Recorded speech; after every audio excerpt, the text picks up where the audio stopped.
Table Rock, Canada.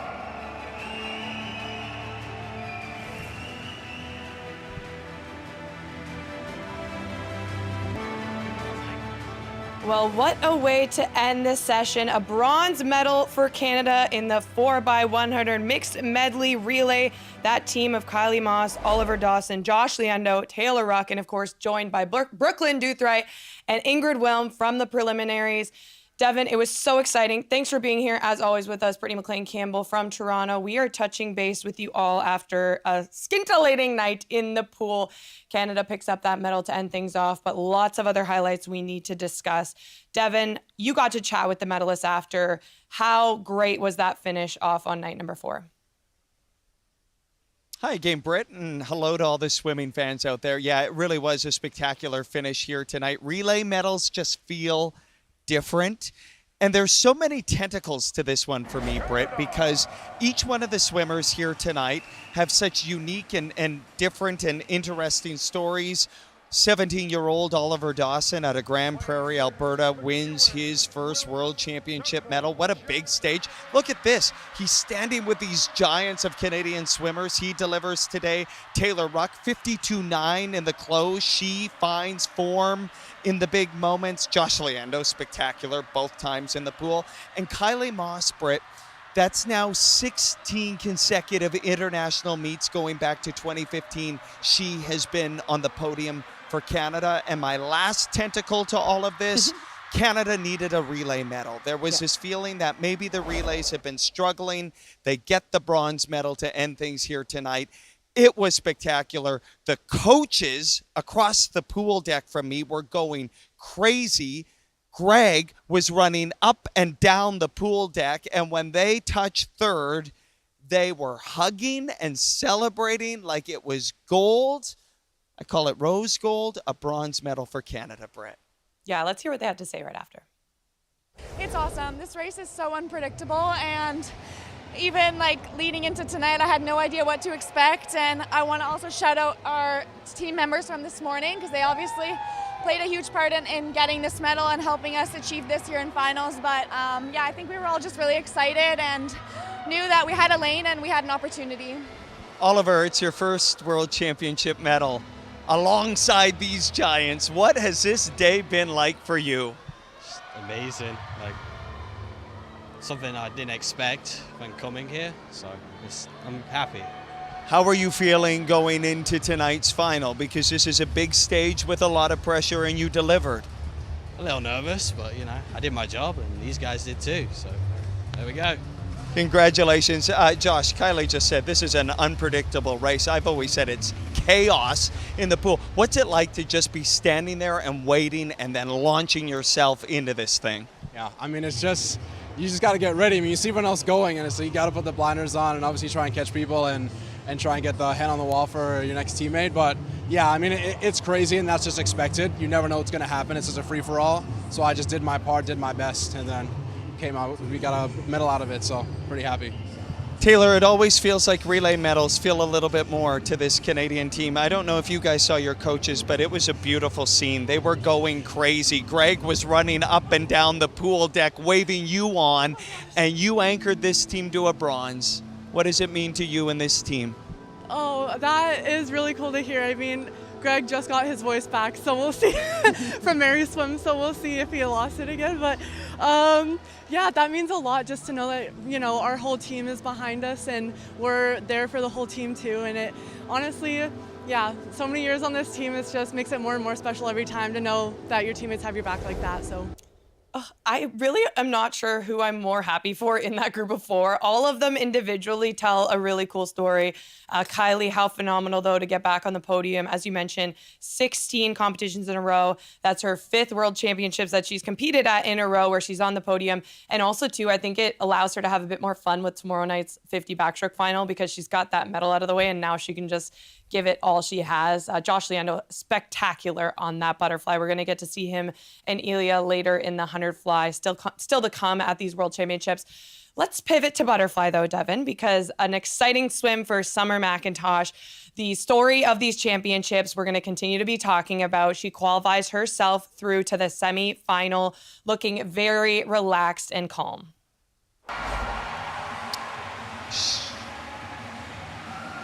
Yeah, she was very relaxed here tonight, Britt.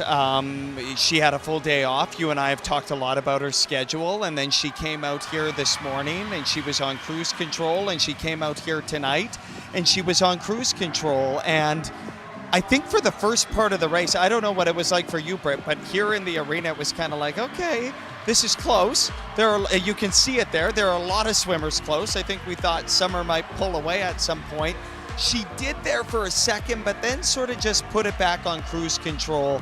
And so this was a relatively easy swim in the semifinal, but I think it's becoming more and more clear, Britt, to me, and probably to you, that she is in full-on conservation energy mode all the time, as much as possible. So she wins the second heat, and I had a chance to speak with her after it about her approach to this race. Take a listen.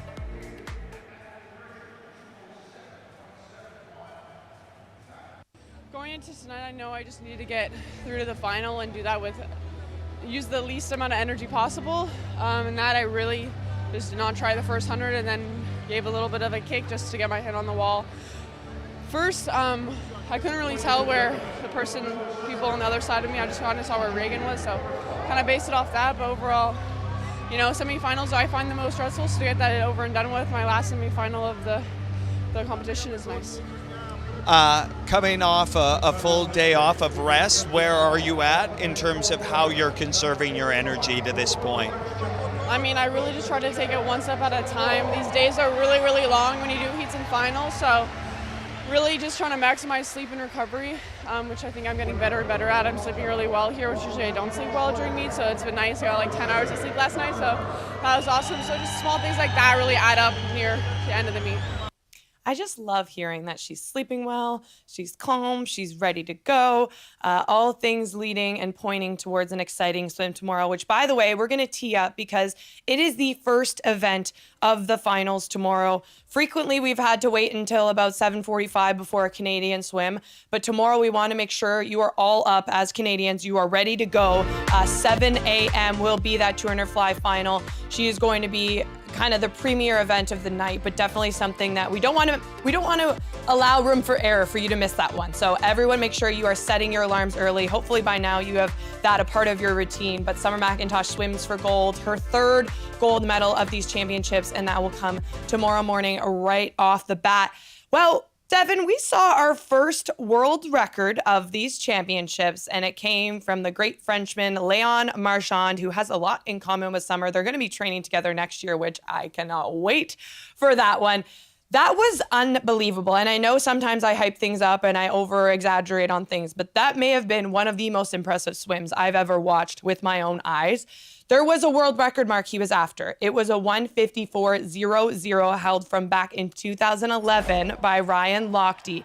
And not only did he break that world record, he completely skipped over the 1:53 barrier and then went to a 1:52.69. Leon Marchand, a new world record, takes 1.31 seconds off the previous world record mark. And Devin, this was just a semifinal. Break down what the energy was like in the arena.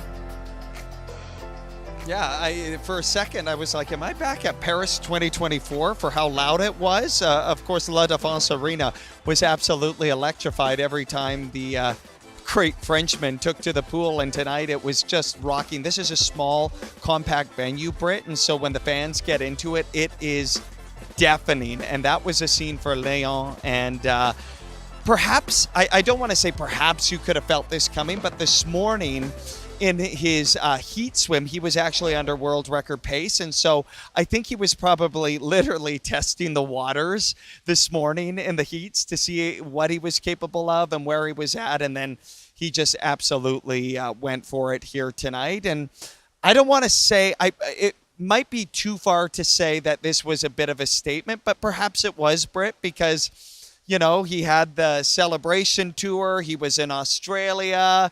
I think maybe some people were wondering if he was taking swimming seriously this year. Well, guess what? He's taking it pretty seriously. And guess what? Leon Marchand is still very good at swimming. He's the best to ever do the 200 IM. Now adding this to one of the events he has the world record in. We know he's typically doubled up on this day, so he's had to balance the 200 IM and the 200 butterfly. He chose to focus on just this 200 IM, and it really did pay off. He still has the final to come. And Devin, I want to point something at you, and I guess like throw you a little bit of to get your opinion on something, because I've been talking in the office, and normally we get to banter together in the office, but you're all the way in Singapore, so this is my chance. Summer McIntosh has a 200 fly semi tonight. Part of me was actually curious if she took a run at this, because hear me out for a second.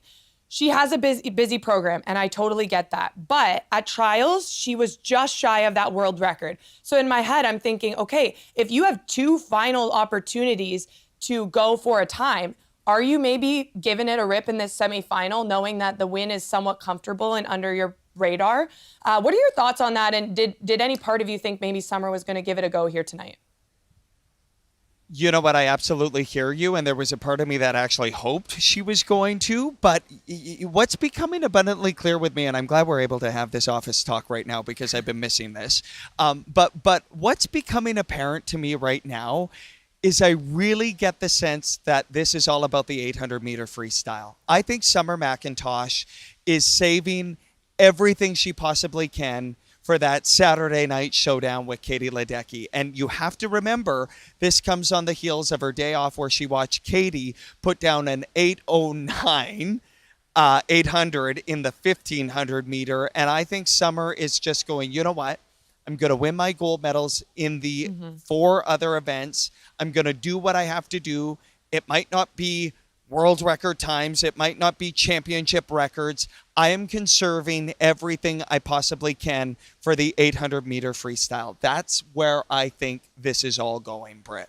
Yeah, no, it's a great reminder, and it's one that we probably should have factored before we did all our time predictions. But I do think... Can we throw those out? No. Hey, it's Summer McIntosh, right? We cannot discredit anything that could still happen tomorrow. You're right. There's absolutely You're the right. potential there. I still believe that today was a warm-up and tomorrow she's going to give it a go. So by no means are we kind of already throwing out the window what we think could happen. But I do believe that 800 still needs to be the one that she's protecting. So she's being strategic right now. I was just thinking in my head, I'm like, okay, if it was all about the world records here, maybe she gives tonight a little bit of a run, because I'm thinking about the odds. I'm like, okay, if you have 2 opportunities to go for the time, why not do it? And that's exactly what Leon Marchand did tonight. And we saw it work really well in his favor. So congrats on Leon for setting that first world record of the meet so far. On the other end of the spectrum, maybe one of the more disappointing moments of the night was for Heroux, unfortunately, on the other side of the podium with a 4th place finish. He was the Olympic bronze medalist in this event. He was a short course world champion in the event, but that 200 fly has been one that's been really hard for him to manage. Sometimes he's really strong and other times he struggles a little bit more. So I want to throw it to you, Dev. I wondered what your overall takeaway was from that men's 200 fly for Heroux. Well, you just saw it on your screen. He was first to the wall in the first 50, and I can't remember a time, Britt, where I saw Ilya go out that fast. And I think that was obviously part of the strategy. You remember going back, I think back to Fukuoka at the World Championships. He was going out really, really slow and building into the race, and we kind of got used to knowing that in the last sort of 75, 50 meters, Ilya would just flip a switch and close really quickly.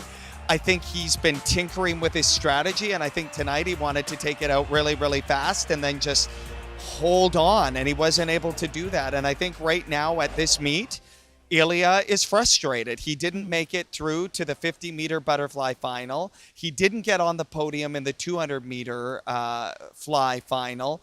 And, you know, when he came over here, he was frustrated, and he's kind of fighting it. And you would know way better than I would, because I'll never be in this pool at a world championship. But I wonder, Britt, if you can give us a little bit of never know. I might jump in after this, but you never know.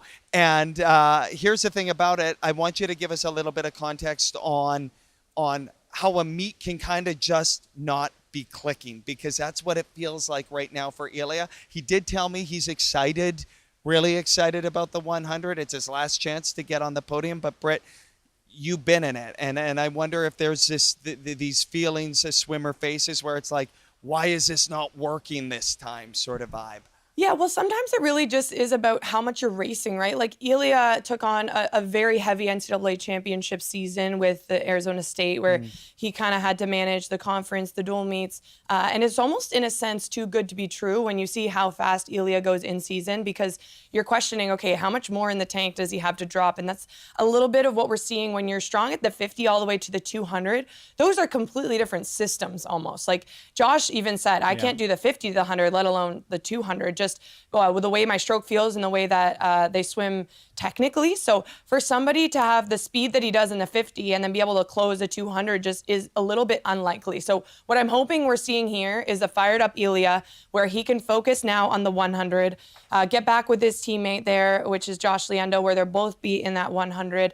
But I also think about this race specifically and that lineup for Ilya this week. There's a little bit of added pressure because he actually hasn't won a medal at a long course world championship yet. He was on the podium twice last summer at the Olympic Games, but this is one of those elusive things he still has yet to do, similar to what we said on night number 1 for Summer, that 400 free. She had to get that win under her belt. On the other end of that coin is Ilya right now trying to push through, trying to get into that podium position, and it just hasn't been lining up. But I know you got to chat with him after, so I'd love to hear what he had to say.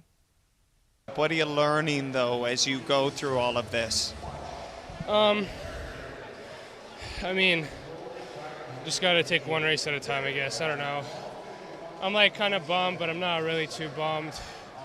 It's like whatever. I'm excited for the 100 fly, though.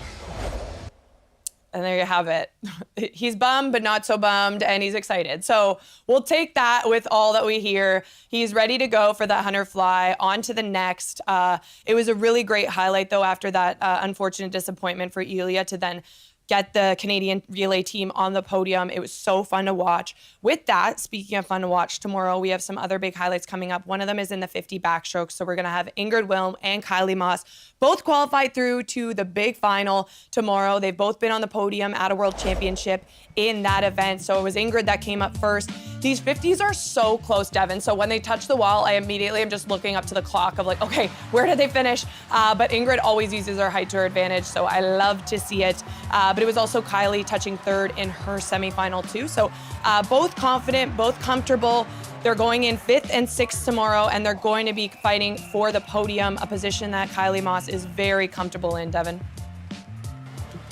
Yeah, I'm really excited about this because we have to remember that both of them raced in the medley relay today as well, and then did the 250 backs today, the heat and the semifinal. Britt, you'll be interested to hear this. I had a really nice conversation with Ingrid. And I said, you look like you were really ready to attack the race. And she looked and smiled like she does. And she said, I am so glad you noticed that, because it's actually the thing I've been working on in training, to get out faster, attack the first 25 meters. And I said, it was evident to me tonight. You looked really confident. You looked like you were really ready to get into this race. So I'm really excited to see these two Canadian backstrokers. And Kylie Masse, it's, she's so consistent. She's so ready. She's going to be faster. She broke her Canadian record just a few months ago. So it's going to be fantastic. Don't count out either one of those backstrokers, because like you said, Britt, it is so close to margin, so thin. You have a bad start, you have a bad stroke, anything, and that podium can look a lot different. And for Canadian swimming fans, let's hope there's some Maple Leaf magic once again here in Singapore. I love it. And it's a perfect way to end it, Devin. You put it so poetically, that Canadian record mark for Kylie at 27.13. She set that 2 months ago at a tier pro swim series. So by no means was it a big rest position for her. But I think what we can get most excited about is that there's room for improvement. And if Kylie can go right around that Canadian record mark, just judging by the times that were in the semi, she might have a gold medal around her neck this time tomorrow. So make sure we're tuning in for that one. The 50 back will go around 8 a.m. Eastern, but it's McIntosh that'll get things started at 7 a.m. Make sure you are up and ready to go. We're also going to get to see the breaststrokers back in action, which I'm hoping Oliver Dawson is excited after that relay race, knowing that tomorrow in his preliminary, he has a chance to take on the 200 breaststroke, and he'll be joined as well by the women's breaststrokers. So that'll be Sophie Angus taking on the women's breaststroke alongside Mary-Sophie Harvey. That's tomorrow morning in prelims. Hopefully we're chatting about them in our show tomorrow, which means they made it through to the semi. But if not, make sure you're watching late night every night. As well, the men's backstroke happens tomorrow. That is the 200 backstroke. So we'll see Ethan Eck, who's having the meet of his life, and Blake Tierney take on the men's 200 backstroke. Devin, there are so many swims still left in this meet. We are officially halfway through. That is day number 4, wrap from the pool, wrap from the ready room. Blah, blah, blah, blah. The words are getting hard by the end of the day. We're wrapped them from the ready room. Dev, I so appreciate your time, and have a good rest of your night. Thanks, Britt. Take care. We'll see you tomorrow. See you tomorrow.